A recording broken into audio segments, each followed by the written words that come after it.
امروز همراه با غیرت‌ترین پرنده دنیا شناس میشویم. این پرنده 19 تا 21 سانتی متر درازی داشته، سر و چشمانش سیاه می باشند. از قسم بالایی سرش یک رخی سفید رنگ میگذرد. پر و بالش باشد خاکستر رنگ است. این پرنده گوشتخوار بوده. خوراکش کرم‌ها، حشرات، ترکان‌ها و ماهی‌ها می باشند. جای زیستشان باشد اکثر وقت در اطراف کول‌ها و بحرها می باشد و خوراکشان را از همین جای‌ها می‌یابند. اما عجیبی این پرنده در آن است که این پرنده به نام پرنده تیمساح مشهور است. عادتا وقتی تیمساح پیدا می شود یا سخن از تیمساح به میان می آید یا حس کرده می شود که در اطراف تیمساح وجود دارد، تمام جانوران گرد اطراف می گریزند، چه جانوران خشکی و چه جانوران آبی. اما درباره این پرندگان برعکس است. وقتی تیمساح پیدا می شود، بجای اینکه این پرندگان از او ترسیده گریزند، برعکس خوشحال شده به نزد او می آیند و تیمساح دهانش را باز می کند و این پرندگان با کمال شگفتی در دندانهای تیمساح میشینند. فکر میکنید که تیمساح آنها را فرو خواهد برد، اما چنین نیست.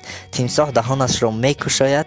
آن پرندگان از دهان تیمساح خوراک میخورند، یعنی باقی مانده های ماهی ها و دیگر جانورانی که تیمساح آنها را فرو برده و خورده است در دندان های تیمساح در میمانند. آنها باشد آن باقی مانده خوراک ها را از بیخی دندان های تیمساح با نول های باریک خود کشیده جدا کرده میخورند.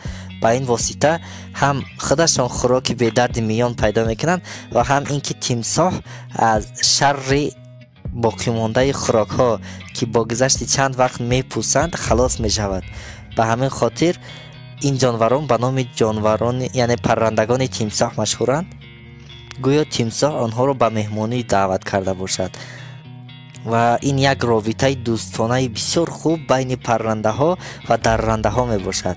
یعنی که بینید که درنده با چنین عصبانیت، خشم، بزرگی و هیبت با این پرندگان دوستی کرده است و وقتی شخص این منظره را می بیند، شما حاضر به این تیمساح دقت دید، به دهان کشاده این تیمساح فکر میکنید که او خندیده ایستاده باشد. بسیار منظره جالب و دیدنی و حیرت انگیز.